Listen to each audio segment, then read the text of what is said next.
बिस्मिल्लाहिर्रहमानिर्रहीम। Hello, welcome back to my channel chemistry zone. आज हम एक नया टॉपिक पढ़ रहे हैं जो कि है हमारे पास कॉन्फ़िगरेशन कैसे होती है, इसकी स्कीम क्या थी, बोहर ने क्या दी थी, लैंगमैन ने हमारे पास क्या दी थी। तो इसमें हमारे पास क्या चीज़ आएगी कि इससे पहले जो आपने चीज़ समझनी है, मैंने टॉपिक पूरा लिखा है लेकिन उससे पहले आपने बेसिक चीज़ें समझनी है। बेसिक चीज़ें समझने के लिए सबसे पहले आपने स्ट्रक्चर ऑफ एटम समझना है। लेट सपोज मैं यहाँ पे आपको टॉपिक स्टार्ट करने से पहले एक चीज़ समझाती हूँ कि मेरे पास जो है, जो सेंटर में क्या चीज़ होती है वो न्यूक्लियस होता है। ठीक है, अब सेंटर में ये हमारे पास क्या चीज़ आ गई है, ये न्यूक्लियस आ गया। इसके इर्द गिर्द हमारे पास क्या चीज़ आएगी, ये सारे शेल आएंगे जिसे आप लोग ऑर्बिट्स भी कहते हैं। लेट सपोज मैंने यहाँ पे Na सोडियम जो कहते हैं, जिसका एटॉमिक नंबर क्या होता है 11 होता है, मैंने इसका एटम बना दिया, एटॉमिक स्ट्रक्चर बना दिया। ठीक है, दिस इज हमारे पास क्या चीज़ है, this is nucleus. Okay, this is हमारे पास क्या है कि this is valence shell. Valence shell भी कह सकते हैं या आउटर मोस्ट ऑर्बिट या शेल कह सकते हैं यहाँ पे। ठीक है, यहाँ पे हमारे पास जो है वो इलेक्ट्रॉन लाई करते हैं और यहाँ पे जो न्यूक्लियस होता है उसमें क्या चीज़ होती है, हमारे पास प्रोटॉन प्लस न्यूट्रॉन। ठीक है, अब ये हमारे पास पॉजिटिव होते हैं, दिस इज इलेक्ट्रिकली न्यूट्रल, कोई चार्ज नहीं होता।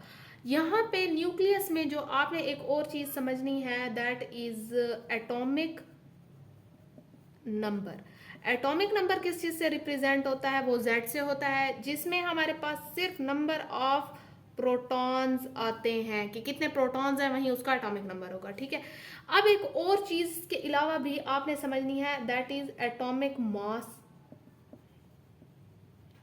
तो एटॉमिक मास में हमारे पास क्या चीज है कि एटॉमिक मास A से रिप्रेजेंट होता है, जिसमें हमारे पास क्या चीज आती है कि proton plus number of neutron आ जाते हैं। ठीक है,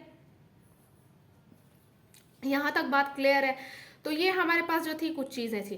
लेट सपोज जैसे मेरे पास ये है, तो ये क्या चीज़ है, ये मेरे पास एटॉमिक नंबर है जो Z से रिप्रेजेंट होता है। यहाँ पे हमारे पास क्या आएगा, यहाँ पे आप लोग सोडियम का जो है एटॉमिक मास लिख सकते हैं, जो हमारे पास A से रिप्रेजेंट होगा, दैट इज एटॉमिक मास, जिसमें हमारे पास क्या चीज़ है, प्रोटॉन प्लस न्यूट्रॉन आएगा। यहाँ तक बात क्लियर है। अच्छा, यहाँ पे जो है मैं अगर फिलिंग करती हूँ तो मेरे पास एक और चीज़, इससे पहले आप समझें कि जो न्यूक्लियस के आउटर मोस्ट मीन के न्यूक्लियस से जब बाहर निकलेंगे, पहला शेल होता है K। ठीक है, दूसरा ये वाला जो शेल है ये KL होगा, ये M होगा। इसके अलावा यहाँ अगर एक और शेल बनाती हूँ तो वो N होगा। यहाँ तक बात क्लियर है। हमारे पास शेल का हिसाब कैसे चल रहा है, KL M एंड N। बात क्लियर है। अब मैं यहाँ पे 11 इलेक्ट्रॉन्स है वो फिल करती हूँ। आपको पता है कि जो हमारे पास K शेल होता है उसमें 2 इलेक्ट्रॉन्स होते हैं, that is fully saturated by 2 electrons only. तो हमारे पास सिर्फ यहाँ पे 2 इलेक्ट्रॉन आ जाएंगे। अब इसके बाद 2 के अलावा मेरे पास कितने इलेक्ट्रॉन्स रह गए हैं, मेरे पास 9 इलेक्ट्रॉन्स रह गए हैं। तो दूसरे शेल में मेरे पास 8 आते हैं। अच्छा, मैंने कह दिया 8 आते हैं इलेक्ट्रॉन्स, लेकिन मुझे इसका पता कैसे चला। तो यही चीज़ आज हम जो है पढ़ेंगे, एक स्कीम पढ़ेंगे जो हमारे पास साइंटिस्ट ने दी थी, जिसके अकॉर्डिंगली हम क्या फिल करते हैं, इलेक्ट्रॉन्स फिल करते हैं। ठीक है, तो एक जो है, अब जहाँ 8 फिल हो गए हैं, मैं चाहती तो मैं एक यहाँ इलेक्ट्रॉन डाल देती और बात ख़त्म कर देती, ऐसी बात है। या मैं इस शेल में भी डाल सकती थी 8 इलेक्ट्रॉन। तो ये हमारे पास क्या चीज़ है, ऑलरेडी एक्सपेरिमेंटली डिटरमाइंड है। हमें साइंटिस्ट ने एक स्कीम दी है, एक फार्मूला दिया, जिसके अकॉर्डिंगली हम फिल करते हैं इलेक्ट्रॉन्स। तो ये मेरे पास वही चीज़ है जिसके अकॉर्डिंगली मैं फिल कर रही हूँ। तो यहाँ पे जो है वो एक इलेक्ट्रॉन यहाँ पे आ जाएगा। यहाँ पे बस आप लोग ये समझें कि पहले में 2 होते हैं, दूसरे में 8 होते हैं, तीसरे में भी 8 होते हैं, फिर 18 होंगे और फिर 32 होंगे। तो ऐसी वाली चीज़ें जो है वो आगे हम समझेंगे। अच्छा, यहाँ पे एक चीज़ जो है हम इसे कहते हैं, मैंने इस शेल को वैलेंस शेल कहा है, तो मैं इस इलेक्ट्रॉन को कहूँगी कि दिस इज मेरे पास क्या चीज़ है, वैलेंस इलेक्ट्रॉन। यहाँ तक बात क्लियर है। KL M N जो है वो शेल है। अच्छा, यहाँ तक आप लोगों को आई होप सो बहुत समझ आ गई होगी। जो अब हम आगे देखते हैं वो मेरे पास क्या चीज़ है, वो है मेरे पास लैंगमर और बोहर बरी की थ्योरी आ जाती है। ठीक है, इसे हटा देती हूँ मैं। नीचे मेरे पास एक और जो बोर्ड है वहाँ पे मेरे पास क्या लिखा हुआ है, मैंने हेडिंग लगा दी है Langmuir scheme of electronic configuration. Electronic configuration क्या होती है, यही जो मैंने आपको पहली चीज़ बताई है। इलेक्ट्रॉनिक कॉन्फ़िगरेशन हमारे पास इलेक्ट्रॉन को फिल करना होता है ऑर्बिट में, ठीक है। The filling of electron in the orbital shell is called its electronic configuration. आप कोई भी एग्जांपल ले सकते हैं, फिर उसकी बता सकते हैं कि ऐसे इलेक्ट्रॉनिक कॉन्फ़िगरेशन आती है। अब हमारे पास एक लैंगमर साइंटिस्ट आया था जिसने जो है अपनी स्कीम दी थी। उसने स्कीम में हमारे पास अरेंजमेंट बताई थी, एक स्पेसिफिक अरेंजमेंट के थ्रू आपने इलेक्ट्रॉन को फिल करना है। लैंगमर ने put forward the first scheme of arrangement of extra nuclear electrons in 1919।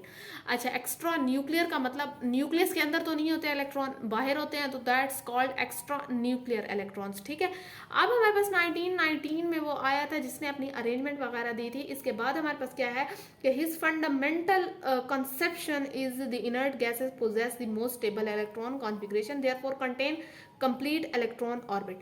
यहाँ पे आप लोगों ने एक चीज़ ये समझनी है कि उसका जो मेन कॉन्सेप्ट था, जो फंडामेंटल उसका कॉन्सेप्ट था, वो ये था, वो कहता था कि हमारे पास जितनी भी नोबल गैसेज है दैट कॉल्ड इनर्ट गैसेज, वो क्या होती हैं कि वो मोस्ट स्टेबल कॉन्फ़िगरेशन रखती हैं। आपको पता है, यहाँ तक जितनी आपने केमिस्ट्री पढ़ी होगी, अगर आप साइंस के स्टूडेंट भी हैं, आपको इतना पता होगा कि noble gases are the most stable gases और most stable element in the periodic table, in the whole periodic table. तो हमारे पास जो नोबल गैस की फैमिली है that's is also called inert gases, वो हमारे पास क्या है, वो बहुत ही स्टेबल कॉन्फ़िगरेशन है, नॉन रिएक्टिव है, उसकी हर चीज़ कंप्लीट है, उसके ऑक्टेट वगैरह कंप्लीट हो जाते हैं, उसके इलेक्ट्रॉन्स ही इतने हैं कि उसकी जितने भी एलिमेंट्स हैं वो अपने ऑक्टेट जो है वो बहुत ही आसानी से क्या करते हैं, फिल कर लेते हैं, स्टेबल हो जाते हैं। तो वो कहते हैं कि उसके जो ऑर्बिट्स हैं उसमें कंप्लीट इलेक्ट्रॉन्स होते हैं जितने हमें एक ऑर्बिट को कंप्लीट करने के लिए चाहिए, ठीक है। तो ये मेरे पास उस जो है उसका कॉन्सेप्ट लिखा हुआ है कि वो यही कहता था कि इनर्ट जो है वो मेरे पास क्या चीज़ है, वो बहुत ही स्टेबल कॉन्फ़िगरेशन के एलिमेंट्स हैं। लेट सपोज, मैं आपको सिर्फ एग्जांपल में समझा सकती हूँ कि मेरे पास लेट सपोज हीलियम है। अब हीलियम में मेरे पास, आपको पता है हीलियम में कितने इलेक्ट्रॉन्स होते हैं, हीलियम में 2 इलेक्ट्रॉन्स होते हैं। तो आपने अब 2 इलेक्ट्रॉन्स है तो आपने कंसीडर करना है कि मैंने इसे फिल कैसे करना है। तो आपने देखा है कि मेरे पास पहला शेल के होता है, तो के में मेरे पास सिर्फ 2 इलेक्ट्रॉन्स आ सकते हैं, तो मीन्स के मेरे पास के शेल ये 2 इलेक्ट्रॉन से कंप्लीट हो गया है, ठीक है। अब ये मैंने हीलियम गैस ली, that is not inert gas, sorry, ये इनर्ट हो सकती है क्योंकि इसका जो है क्या चीज़ है, शेल हमारे पास कंप्लीट है, ठीक है। अब ये मेरे पास जो है नियॉन एक गैस आ जाती है। नियॉन में हमारे पास क्या चीज़ है, नियॉन में हमारे पास होती है 10 इलेक्ट्रॉन्स होते हैं। ये इनर्ट मीन्स के नोबल गैस है, ठीक है। नोबल गैस मीन्स के इसका ऑर्बिट कंप्लीट है। अब देखते हैं 10 इलेक्ट्रॉन्स आप कैसे फिल करेंगे। जो 2 इलेक्ट्रॉन्स होते हैं वो फर्स्ट के ऑर्बिट में मेरे पास आ गए हैं, पहला शेल कंप्लीट हो गया है। पहला शेल जैसे कंप्लीट हुआ है तो जो अगर इलेक्ट्रॉन्स रहेंगे वो दूसरे शेल में आएंगे। अब दूसरे में मेरे पास कितने आ गए हैं, 8 आ गए हैं, दैट इज 9 एंड 10, ठीक है। तो ये मेरे पास कंप्लीट 8 जो है, ये आउटर मोस्ट जो एल ऑर्बिट है इसमें आ गए हैं। तो 8 मेरे पास second orbit that is called L orbit, इसमें आ गए हैं। यहाँ तक बात क्लियर है। उसने ये क्या चीज़ बताई थी, इनर्ट गैसेस को ये कहा था कि ये स्टेबल है, और उसने ये भी बताया था कि वो ऐसे फिल होते हैं, मीन्स कि उनका जो आउटर मोस्ट ऑर्बिट होता है उसमें कंप्लीट फिलिंग है। अब अगर कोई और ऑर्बिट आता है तो ये वाला ऑर्बिट कंप्लीट है, एक और ऑर्बिट लगाना पड़ेगा, ठीक है। तो वो कहते हैं कि proceeding with this manner orbit contain, पहले में 2 आते हैं, फिर 8, फिर 8, फिर 18, फिर 32, ऐसे चलेंगे हम, इस पैटर्न से हम लोग चलेंगे। This scheme was quite correct for few elements but fail to explain the behaviour of higher element. उसने हमें जो है हायर एलिमेंट्स मीन्स कि हमारे पास जो कैल्शियम से अबव अगर हम जाते हैं तो उसने उस चीज़ों के बारे में जो था वो नहीं बताया था। उसने बस ये बताया था कि इनर्ट गैसेस जो होती हैं, इनर्ट गैसेस वो हमारे पास ऐसे कंप्लीट जो है वो ऑर्बिट रखती हैं। लेकिन उसने दूसरे एलिमेंट्स के जो हायर थे, जिनमें एटॉमिक नंबर, एटॉमिक मास ज़्यादा था, उसके बारे में ऐसी कोई बात नहीं की। यहाँ तक बात क्लियर है। तो उसके इसी को मॉडिफाई करने के लिए कौन आया था, बोहर बरी सिस्टम, सॉरी स्कीम आया था। अब बोहर ने जो है वो क्या चीज़ दी थी, वो अपनी स्कीम दी थी, बस इसी को थोड़ा सा मॉडिफाई करके दिया था। मीन्स के हमारे पास लैंगमर के स्कीम को थोड़ा सा मॉडिफाई करके दिया था, थोड़ी सी चेंजेस करके दी थी। तो आप लोग देख सकते हैं कि 1921 में जो था वो क्या आया था, Bury put forward the modification of Langmuir scheme which is in better agreement with physical and chemical properties को भी वो क्या चीज़ कर रहा था, वो डिस्कस कर रहा था हमारे पास। अब आपने ये देखना है कि हमारे पास क्या था कि his conclusion was based on the study of emission spectra of the elements Bohr Bari has following assumption। उसने हमारे पास कंक्लूजन जो दी थी वो स्टडी ऑफ एमिशन स्पेक्ट्रा की बेस पे थी, और उसके जो थे वो 4 मेन पॉइंट्स थे उसके इस स्कीम के, जो अगर आप लोग समझ जाएंगे तो आपके कॉन्सेप्ट क्लियर हो जाएंगे कि आपने फिलिंग कैसे करनी है। यहाँ पे आप लोगों ने ये शेल पढ़े हैं, ये KLMN शेल होते हैं, जो सब शेल होते हैं वो SPDF ये वाली चीज़ें होती हैं, ठीक है, ये आपने कंफ्यूज नहीं होना। अब आप लोगों ने जो चीज़ देखनी है वो क्या चीज़ है कि रूल नंबर 1 जो है हमारे पास वो कहते हैं the maximum number of electron which each orbit can contain is according to 2n square rule where n is equals to number of orbit. यहाँ जो n पड़ा है वो नंबर ऑफ ऑर्बिट है, इसी रूल के अकॉर्डिंग आपने एलिमेंट्स में फिलिंग करनी है। देखें लेट सपोज एलिमेंट्स के शेल्स में फिलिंग करनी है। जैसे मेरे पास के शेल है, जो फर्स्ट शेल है मेरे पास, ये के शेल पड़ा हुआ है जो फर्स्ट शेल होता है। फिर उसके बाद जो है ये फर्स्ट शेल में अगर मेरे पास ये फर्स्ट शेल है मींस के n जो है वो नंबर ऑफ शेल या ऑर्बिट कह सकते हैं। तो मैं अगर फर्स्ट शेल है तो मैं क्या लगाऊंगी, 1 लगाऊंगी, ठीक है। मैंने 1 लगा लिया इस फार्मूले में, तो मेरे पास मुझे समझ आ जाएगी कि मेरे पास 2 आ रहा है, मींस के शेल में मैं सिर्फ 2 इलेक्ट्रॉन्स डाल सकती हूँ, फर्स्ट शेल में सिर्फ मैं 2 इलेक्ट्रॉन्स डाल सकती हूँ, ठीक है। अब मेरे पास जो है एल शेल जैसे आ गए, दैट इज सेकंड शेल, तो मेरे पास ऑटोमेटिकली क्या आएगा, सेकंड है तो मेरे पास एन जो है वो एन इज इक्वल्स टू 2 आएगा, क्योंकि नंबर ऑफ ऑर्बिट 6 शेल है। तो मैंने 2 लगा लिया फार्मूले में, स्क्वायर किया है तो मेरे पास 8 आया है, मीन्स के मेरे पास एल शेल में 8 इलेक्ट्रॉन्स आएंगे, एल शेल में 8 इलेक्ट्रॉन्स आएंगे। तो सेम मेरे पास एम जो है वो थर्ड है तो एन 3 लगेगा, और मेरे पास लास्ट पे 18 आएगा, तो मेरे पास एम शेल में 18 इलेक्ट्रॉन्स आएंगे, ठीक है। एन शेल में मेरे पास 32 इलेक्ट्रॉन्स आएंगे। आपने अभी जो कुछ कंफ्यूजन्स होंगी आप लोगों को वो मैं अभी आपको समझाती हूँ कि मैंने यहाँ पे 1832 का है तो वो किस बेस पे कहा है कि मेरे पास जो है वो कैसे आएगा जब मैं इलेक्ट्रॉनिक स्ट्रक्चर में वो करूँगी, लेकिन मैं जब लिखूंगी तो मैं किस तरीके से लिखूंगी। तो चलें जी ये देखते हैं, ये आगे चलते हैं और ये चीज़ देखते हैं। अच्छा, अब स्टूडेंट्स आप लोगों ने रूल नंबर 2 को देखना है। मैं यहाँ पे एक आपको बहुत ही बेसिक चीज़ अभी समझाऊंगी। रूल नंबर 2 हमें कहता है कि number of maximum the maximum number of electron in outermost orbit is 8 and next to the outermost orbit is 18। अच्छा, यहाँ पे आप लोगों ने एक बात समझनी है, वो कहते हैं कि जो हमारे पास आउटर मोस्ट शेल है, जैसे मैंने आपको के कहा है उसमें 2 आते हैं, फिर एल का है उसमें 8 आते हैं, तो कहते हैं एल के बाद जो हमारे पास आएगा उसमें 18 आएंगे, ठीक है। अब उसके बाद जो आउटर मोस्ट आएगा उसमें 32 आएंगे। लेकिन अगर मैं आपको एक चीज़ बताऊं कि मेरे पास जो है क्या चीज़ होगी, जैसे लेट सपोज मैं आपको एग्जांपल देती हूँ, मेरे पास कार्बन है, कार्बन में मेरे पास कितने होते हैं, एटॉमिक नंबर कितना है, 6 है। तो मैं इसकी कॉन्फ़िगरेशन कैसे लिखूंगी, अब 6 मेरे पास इलेक्ट्रॉन्स है तो पहले में 2 आएंगे, ठीक है। अब जितने बच गए हैं तो आउटर मोस्ट ये के में आ गए हैं मेरे पास, ठीक है, और ये एल में आ गए हैं, तो एल में 8 आते हैं, तो मेरे पास बच सिर्फ 4 गए हैं, तो मैं 4 मैंने पुट कर लिए हैं, ठीक है। मीन्स के यहाँ पे ये देखें कि मेरे पास ये न्यूक्लियस है, यहाँ पे 2 आ गए हैं, तो मेरे पास बच कितने गए हैं, 2 3 4 5 और 6, तो मेरे पास 6 कंप्लीट हो गए। आउटर मोस्ट में मेरे पास 4 आ गए हैं, ठीक है जी, इसकी तो कॉन्फ़िगरेशन सही है। अब मैं अगर एन ए की बात करती हूँ तो मेरे पास आप लोग ऐसे लिख सकते हैं ना कि 2 आ गए हैं फिर 9 आ सकते हैं, तो ये वाली बिल्कुल हमारे पास क्रॉस है, ये गलत है। मैंने कहा है कि आउटर मोस्ट शेल में 8 आने चाहिए, ठीक है। तो मेरे पास 2 के बाद क्या है, 8 है, 8 8 18 32, तो मेरे पास क्या होगा कि 2 लिखेंगे 8 लिखेंगे। लेट सपोज मेरे पास यहाँ पे 8 इलेक्ट्रॉन्स आ गए हैं, पहले में 2 आए हैं तो 8 हैं। अब मुझे एक और ऑर्बिट बनाना पड़ेगा जिसमें एक और 1 आएगा, तो इलेक्ट्रॉनिक स्ट्रक्चर ऐसे जाएगा हमारा। तो ये मेरे पास करेक्ट आंसर है। एल्यूमिनियम का देख सकते हैं आप लोग, सेम एल्यूमिनियम का 13 है, तो मेरे पास क्या है कि 2 हैं और ये 8 हैं, 10 हो गए, ये 11 हो गया, ये 12 और ये एक 13, तो ये मेरे पास एल्यूमिनियम का स्ट्रक्चर बन गया है। तो मेरे पास मैंने ऐसे नहीं किया 2 और मैंने यहाँ पे क्या कर दिया, मैंने 11 लिख दिया, ऐसे नहीं है, आपने सीक्वेंस के मुताबिक चलना है, ठीक है। 2 के में, ये के में, एल में और ये एम में, ये देखें ये के एल और दिस इज एम, तो ये ऐसे आ गया।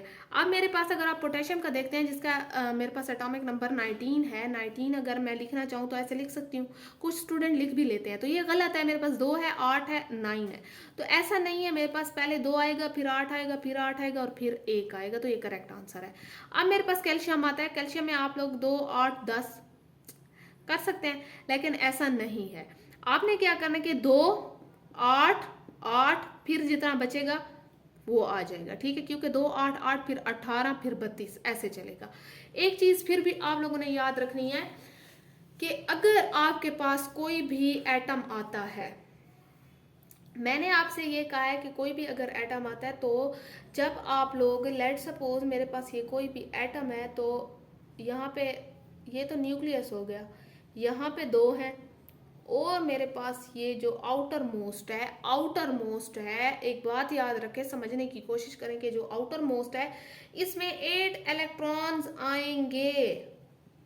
आप जितना भी वो कोशिश कर लेना, आप इसमें 32 इलेक्ट्रॉन्स नहीं डाल सकते। 32 इलेक्ट्रॉन कॉन्फ़िगरेशन लिखने के लिए है, सब शेल में जब आप लोग फिलिंग करेंगे तो वो उसके अकॉर्डिंग है। मीन्स के जब आपने नेक्स्ट शेल बनाना होगा, मैं यहाँ नेक्स्ट शेल बनाना चाहूँ तो मेरे पास पहले इस चीज़ का 8 इलेक्ट्रॉन्स का फिल होना लाजमी है, तब जाके मैं एक और जो है शेल बनाऊंगी और उसमें पुट करूंगी। तो एक चीज आपने ये भी याद रखनी है। तो यही रूल नंबर 3 हमें कहता है कि आप लोग तब तक नया शेल नहीं बना सकते जब तक आप जो पुराना शेल है 8 इलेक्ट्रॉन्स वाला उसे फिल ना कर लें। लिखने के जब मैं जैसे Na का कहती हूँ, मेरे पास Na का जो है क्या चीज है, लिखने का तरीका क्या है कि मेरे पास 2 आएंगे, 8 आएंगे, 8, 9, 10 और फिर 1 आएगा, लिखने का तरीका है, ठीक है। अब जैसे मेरे पास ये चीज आएगी, ये चीज मैंने फिल करनी है कि मैं क्या चीज करूंगी कि पहले मैंने यहाँ पे 8 बनाए हैं, यहाँ पे भी 8 आ जाएंगे, ठीक है, इसके कैल्शियम के लिए, फिर एक और बनाऊंगी और उसमें 1 लगा दूंगी, तो ये मेरे पास कैल्शियम 20 हो गया। यहाँ तक बात क्लियर है। तो आपने इसी मुताबिक चलना है। किस चीज के मुताबिक चलना है, जो कॉन्फ़िगरेशन है उसमें मेरे पास क्या आएगा, 2, 8, 8, 18 एंड दिस इज 32। यहाँ तक बात क्लियर है।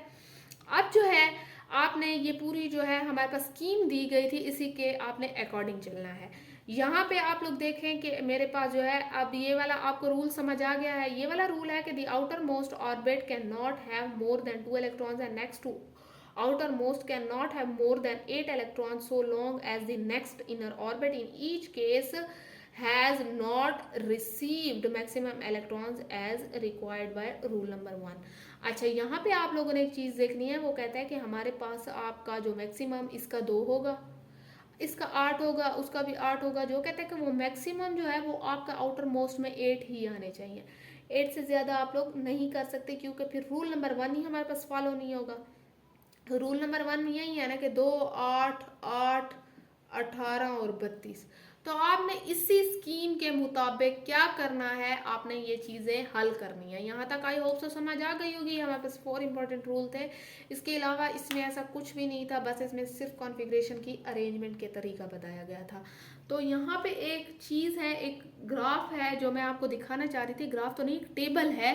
यहाँ पे मेरे पास क्या चीज़ है कि यहाँ पे ये आप लोग देख सकते हैं कि electronic configuration of inert gases है। अब मेरे पास पहले हीलियम है, नियॉन है, आर्गन है, क्रिप्टॉन है, जीनॉन है, राडॉन है, ठीक है। तो ये मेरे पास नोबल गैसेस की बताई गई हैं। तो मेरे पास ये देखें 2 है, 10 है, 18 है, 36 है। तो ये बिल्कुल एटॉमिक नंबर इसका ज़्यादा होता जा रहा है। फिर वो नंबर ऑफ ऑर्बिट्स बता रहे हैं, जैसे मैंने आपको कहा है कि फर्स्ट शेल की ए होता है, फिर एल होता है, एम होता है, एन होता है, ये फिर ओ और ये आगे पी तक जाता जाएगा। तो उन्होंने हमें तरीका बताया कि जैसे लेट सपोज मेरे पास हीलियम है, हीलियम का फर्स्ट जो एक ऑर्बिट होता है वो फील हो जाता है। तो मेरे पास नियॉन का भी मैंने आपको बता दिया कि पहले मेरे पास 2 होगा, फिर 8 होगा, 10 हो जाएंगे, तो मेरे पास ये ख़त्म हो जाएगा। अब अगर मैं आर्गन का देखती हूँ, मेरे पास 18 है, 18 में 2 आएगा, 8 आएगा, 8 आएगा। आउटर मोस्ट शेल में देखें सबका 8 आ रहा है, ठीक है, ये 8। तो यहाँ पे अब 36 आ रहा है, तो 36 में आप लोग देखें कि ये हमारे पास क्या है, 2, 8, 18, 2, 8, 18 फिर 8, ठीक है। फिर 54 है, तो 2, 8, 18, 18 हमारे पास फिर क्या है 8 आ जाएगा। ठीक है, अब 86 का देखिए मेरे पास 2, 8, 18, 32। ठीक है, 32 के बाद दोबारा से 18, फिर मेरे पास क्या आ जाएगा 8 आ जाएगा। तो ये मेरे पास जो है वो क्या कहते हैं कि ये मेरे पास a complete statement of electronic configuration of elements, हमारे पास elucidating the various postulate of Bohr Bury scheme is given in table. तो ये मेरे पास क्या चीज़ है, तो ये आपने इसी तरीके से करना है, मीन्स कि आपने वही रूल चलाना है जो हमारे पास 2, 8, 18, 32 वाला रूल था, तो आपने उसी के अकॉर्डिंग चलना है। तो यहाँ तक आई होप सो आप लोगों को बात समझ आ गई होगी। इसके अलावा जो है हमारे पास आगे जो टॉपिक आएंगे उसमें देखेंगे हमारे पास क्या चीज़ आ रही है। तो इसमें कोई भी अगर आपको कन्फ्यूजन हो तो काइंडली गाइज मुझे बताएं, कमेंट सेक्शन में बने रहें मेरे साथ। चैनल को सब्सक्राइब करें, कमेंट करें, शेयर करें और जो है चीज़ों को सीखते रहें। अल्लाह हाफिज़।